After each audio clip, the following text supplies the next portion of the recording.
How are municipalities and other regional governments approaching culture planning and strategy today? What trends are taking hold in culture planning and service delivery? And how do consultants who work with them ensure that their approaches reflect current trends and are genuinely connected to community development?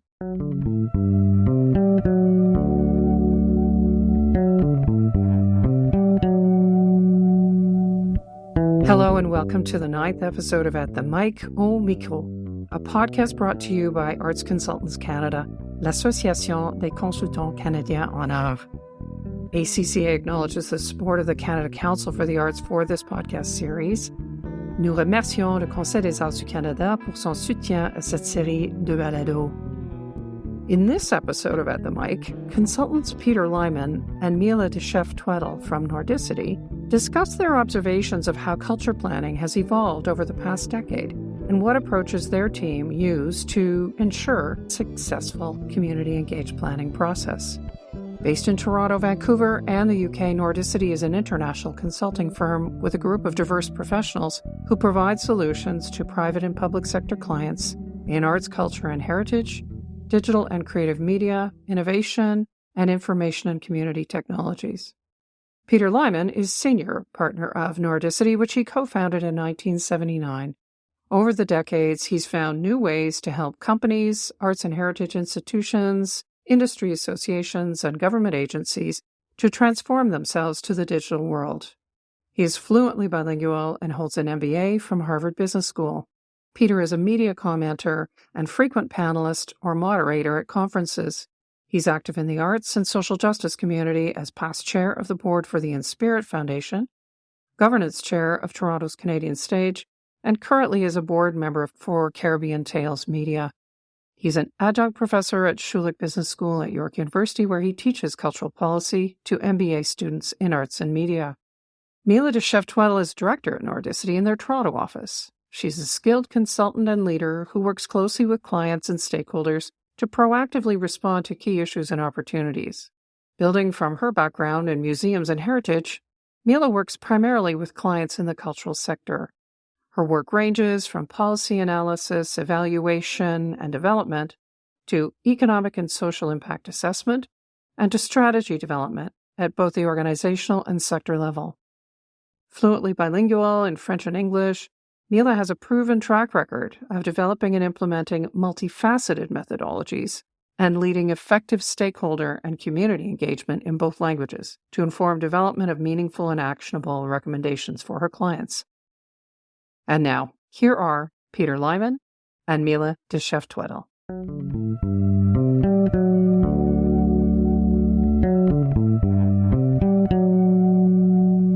Hi, Peter. How are you? Pretty good. It's a hot day out here. But I understand we're doing a little podcast for the ACA. Yeah, we're going to, I think, chat about culture planning. So maybe you can kick us off, just talk a little bit about Nordicity's culture planning practice and how we got into it and what kinds of work we do in that space. Our company has been in the cultural field a number of ways for some time. And we had never really done cultural planning, but we had done cultural policy and cultural affairs and the economics of culture. We never really did much cultural planning, but we saw the work out there that municipalities were desirous of doing cultural plans or cultural strategies, and so inched their way into the business, maybe on the backs of what we did know about cultural planning, and that was, again, more the creative industries and the broad national or regional or culture. So we didn't know the orthodoxy between cultural planning so much. So as I said, we came in it sideways and jointly with others until we gradually absorbed the culture of cultural planning. And now we have, I'd say, quite a large part of our business is cultural planning, as you well know.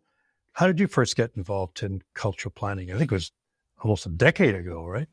Probably close to that. Yeah, roughly a decade. I think what's interesting about our culture planning work is at the sector level, working with individual organizations, groups, things like that. And I think what's really interesting about the culture planning work is it allows us to bring that experience on the ground experience and being in the weeds with the sector and bring it up into that kind of systems thinking where we're helping municipalities or regional or other kind of government organizations to plan around how to best support the growth and development of the culture sector for the benefit of communities. So we kind of straddle both worlds in a way which is mutually beneficial to the work we do in each context, understanding the systems level stuff, but also understanding what's happening on the ground at the community level as well.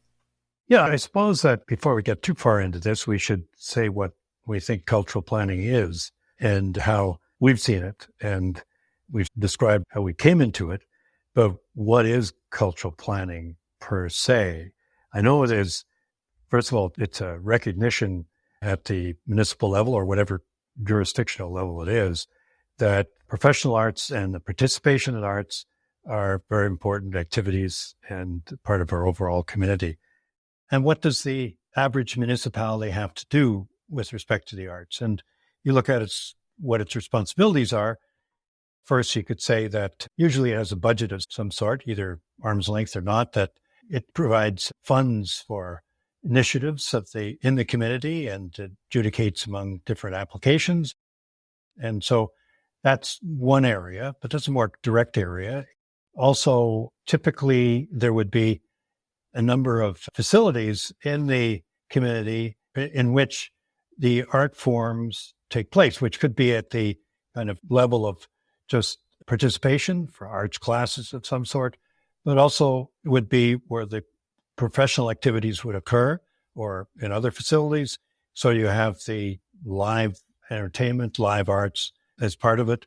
And all those organizations have to be supported in some way, at the very least in a facilitating way by the municipality, but also they can help stimulate more involvement, either at the professional or the more casual participatory end.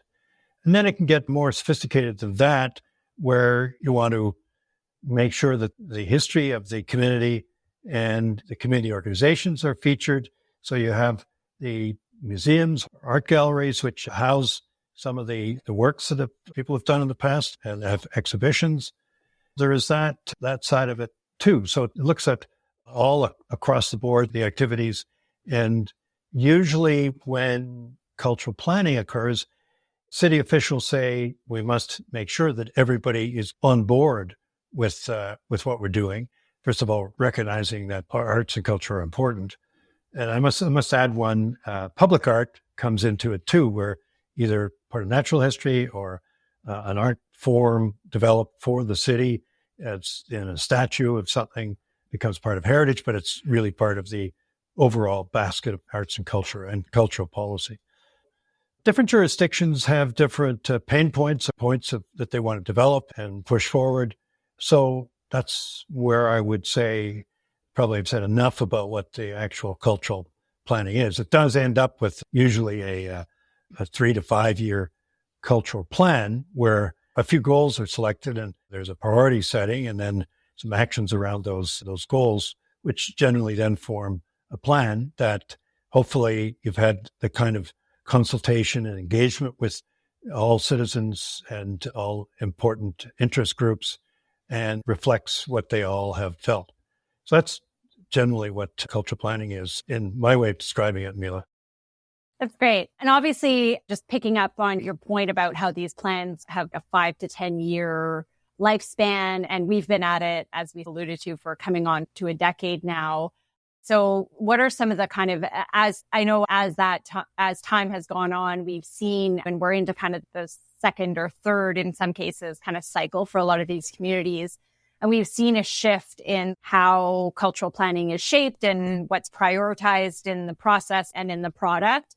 And so what are some of the kind of trends that we're seeing in culture planning now that you've observed or that we've observed as a team? Well, as you know, every municipality seems to have a different focus, although after you've been to a number of them, you can say, I've seen this before, but they all have different histories and different communities there represented. But what we've seen a lot of is the recognition that perhaps in the past, the cultural activities have been mainly emanation from certain part of the community, which is maybe a bit more well off, is a bit older, it's a bit more conventional or traditional to European cultures. And so there's a recognition certainly across the board that, first of all these communities should be consulted that were left out of that process before. And that could be Indigenous, it could be a certain ethnic group, it could be intersection between ethnicity and income levels. So that the trend is, if you like to put it that way, is support and help for the communities to have a process that is inclusive, that involves bringing in the opinions and the needs of people who were formerly neglected. And that's not as easy as it sounds, because one of the reasons why they were neglected is that they don't necessarily read the same publications or publicity about the planning process. So you have to realize that you have to communicate in different ways. So the trend toward broadening the communications and the community structure is very evident. So that's one of the major trends. We've definitely seen this kind of emphasis on using a decolonized lens, a diversity and equity and inclusion lens, both in how we approach the plan development process, or municipalities are approaching the plan development process, but also in ensuring that kind of lens is visible and reflected in the plan itself, and that the strategies support those broader municipal goals around decolonization and diversity, equity, inclusion, and accessibility. So I totally agree. I think there's this emphasis on just ensuring that it's not a unidimensional plan that's only serving one segment, and that there's this emphasis on that kind of broad representation. There's also, related to that, you touched on the piece about getting into the community. And I think definitely another trend we're seeing is this emphasis on community engaged processes to plan development, and using innovative engagement approaches that kind of ensure that broad, inclusive, and authentic, more importantly, community engagement. So there's a push to make sure that, as you mentioned, historically underrepresented voices are heard in the process. We're seeing a lot of emphasis on bringing youth into the discussion, Indigenous and BIPOC communities, and other equity deserving communities.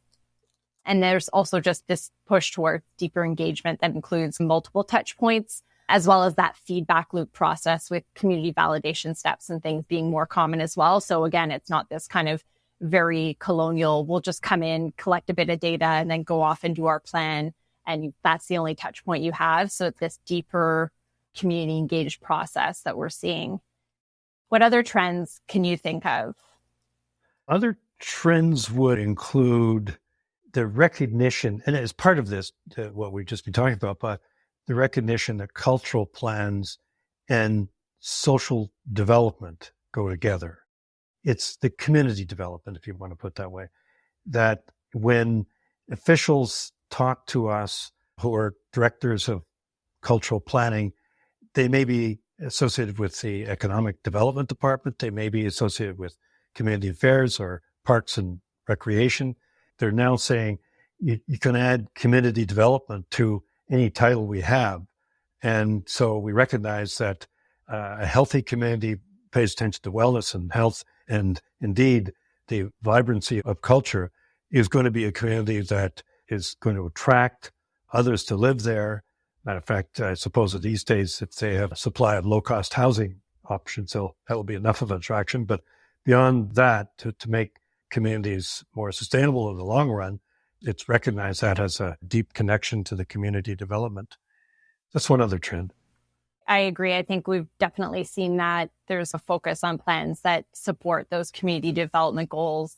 We're seeing a lot more language around the role that arts and culture play in placemaking and cultural exchange and building social cohesion and connection and things like that. Those are becoming really common themes that we're seeing in the goals that municipalities have around these plans. I think beyond that, and it's always been there in some ways, but I think the economic side is not being neglected. It's being recognized that culture has an economic value. And of course, communities, if they're going to implement cultural plans, it usually involves some allocation of resources, whether it's an extra person or two to make them happen, or it's the building of a facility and so on.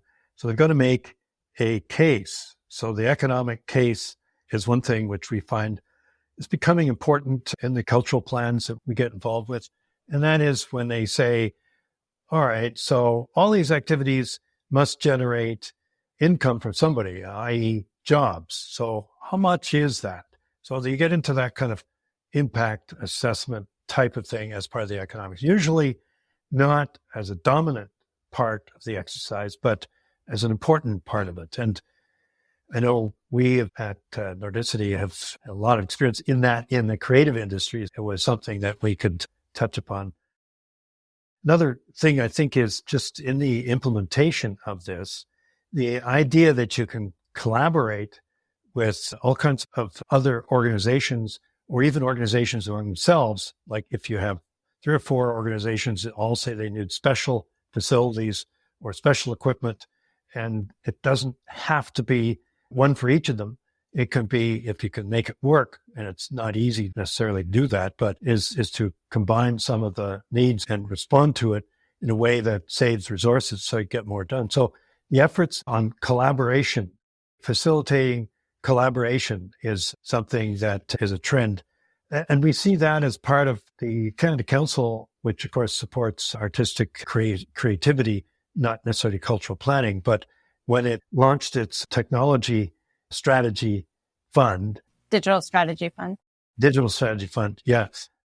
It brought together organizations that really were not used to working together and bringing them together around, let's say, making better use of audience data that comes from the performance part of the cultural activities. And certainly in maybe larger centers, that was a bit more of an effort, but we find that small or large or medium, the collaboration is important. And the tools for collaboration, of course, have become much more effective, but it's the soft part of it too that you have to deal with. So not only whether you have Zoom or not, it's the ability for people to sit down and actually do some give and take rather than just be in their narrower paradigms.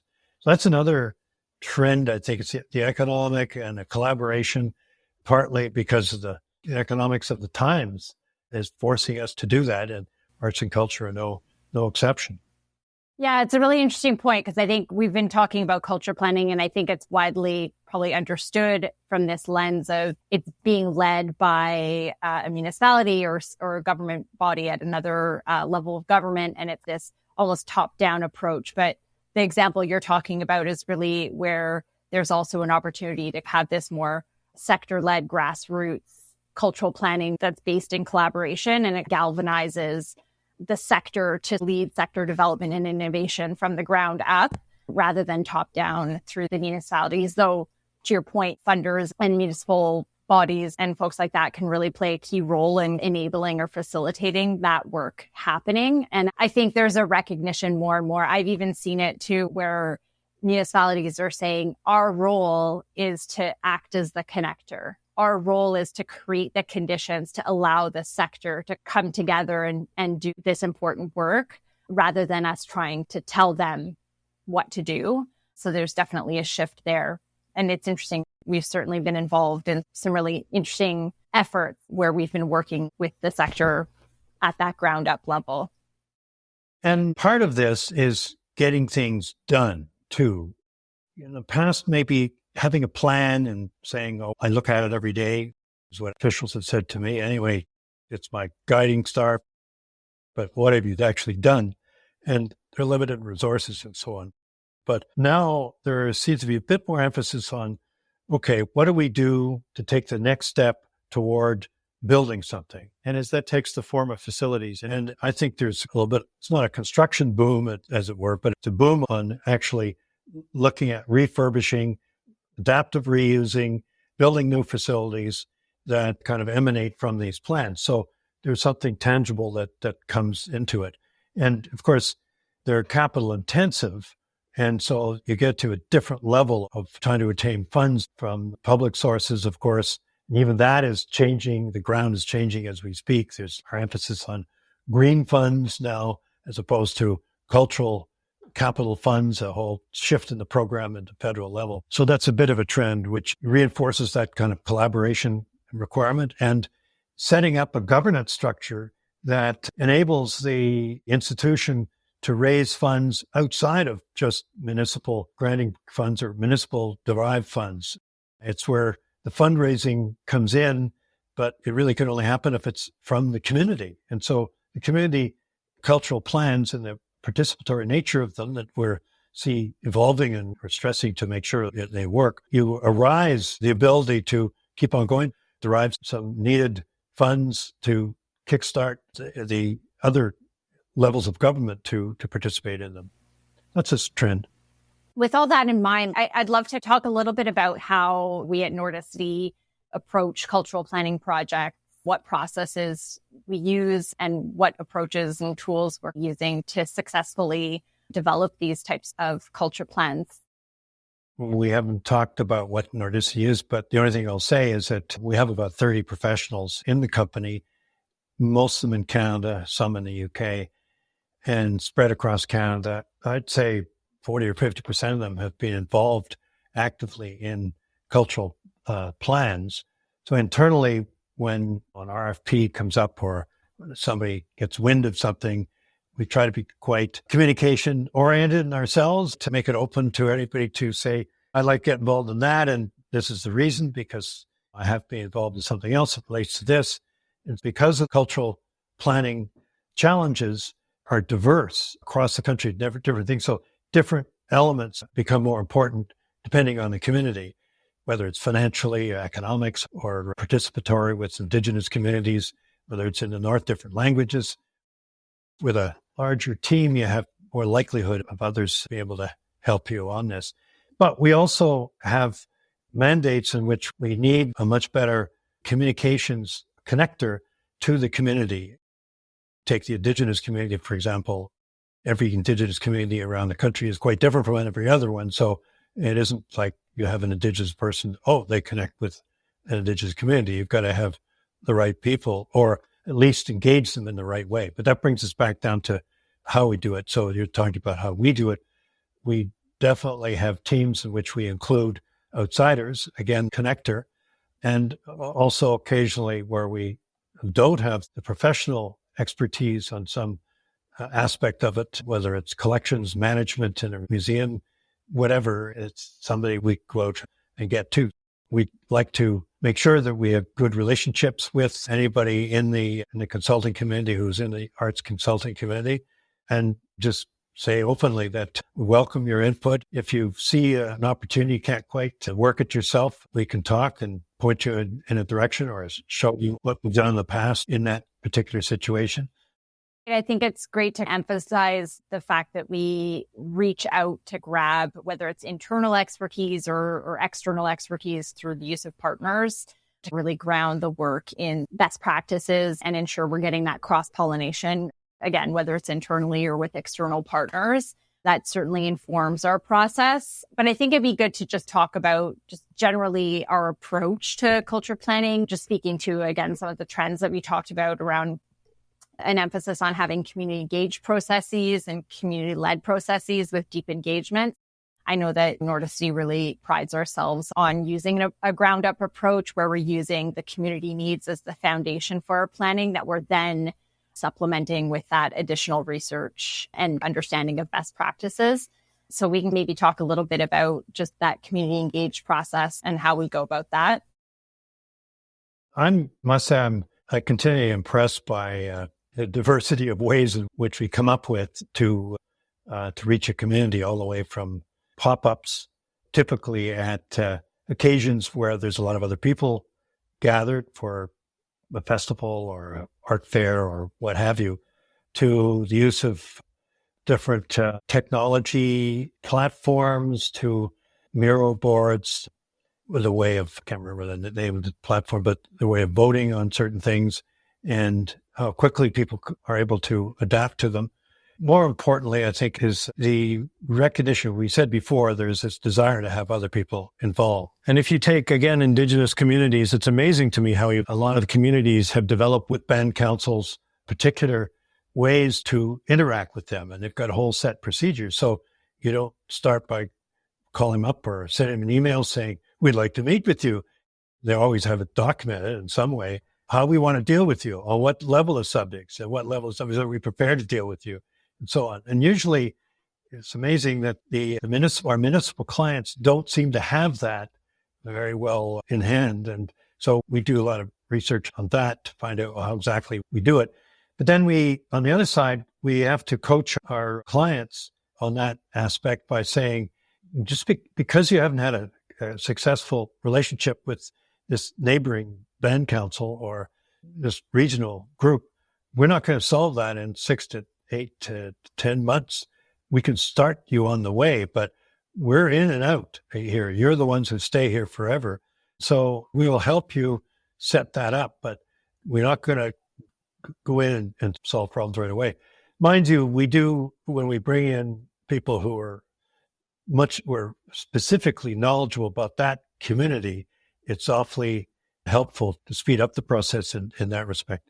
Yeah, I think what we're seeing is with this push to ensure that the process is community-led and community-engaged, but most importantly, that community-engaged process is also diverse and inclusive, and is ensuring that kind of equity-deserving groups are getting a voice at the table, and not just a tokenistic voice at the table, but like a true, authentic, fully engaged voice at the table. We're running into these challenges around authentic engagement, which is, to your point, you can't just come in and say, we're going to have a conversation today and assume that you're going to solve all the world's problems in that hour and a half or whatever. And especially if there's been historical kind of challenges in the relationship between the municipality and this community, and there's obviously power dynamics at play and things like that, that kind of finding a way to engage them in the process in a way that's founded on mutual trust, that's founded on this idea that this is just a first touch point, to your point, that's going to be the start of a long-lasting kind of mutually beneficial relationship and partnership. And just like making sure that engagement is authentic and it's not just, oh, we're random consultants, we're going to talk to you for 5 minutes and then we'll leave and then that's it. And I think that what we've learned is often it's hard to get there if you don't have a community connector. So often that's where we will work with partners who we know already have that authentic relationship. For lack of a better term, they have that kind of social capital to come into that community and say, this is coming from a place of genuine desire to build trust, build a relationship, and ensure that you're engaged in this process fully, not just today, but as the plan gets implemented as well. And it's hard for us to communicate that if we don't already have that foundation of trust. So that's where those community connectors are really important. And we find that we need them specifically for certain communities that has a more challenging relationship with the municipality or the body that we're working with. Couldn't have done a better expression, Mila. Just wonderful. Just as a final point, for us, it's kind of a balance between treating a community uniquely with its unique issues and challenges and opportunities. And everyone it's Canada is very unique in so many ways, each community. But there are best practices, and we've only touched a little bit on some of the engagement ones, but just in terms of the analysis and looking at other communities, which I've just said is almost impossible to find because everybody is different, but there are some common points of reference that we like to bring in and show that as part of the overall context from which we can derive the main goals and objectives and actions that stem from it, and as typical in a plan with an implementation plan that goes along with it. So to get there, we use our bag of tricks, as it were, to do the research, do the consultation, and then bring it in together with what seems to be, from external observations and practices, what's best. It's a movable feast, let's put it that way. It's not something that's going to remain cast in stone forever. You know, that's how we like to think of it, as that blend of the unique with the best practices. That's great. Thanks for this great chat, great discussion about culture planning, and look forward to more work in this area. Yeah. And if you have anything you would like to discuss with us about practices and opportunities or specific ideas, you can contact me or Mila. Our links are in the show notes. You can also talk to any of the folks at the ACA. See you next time.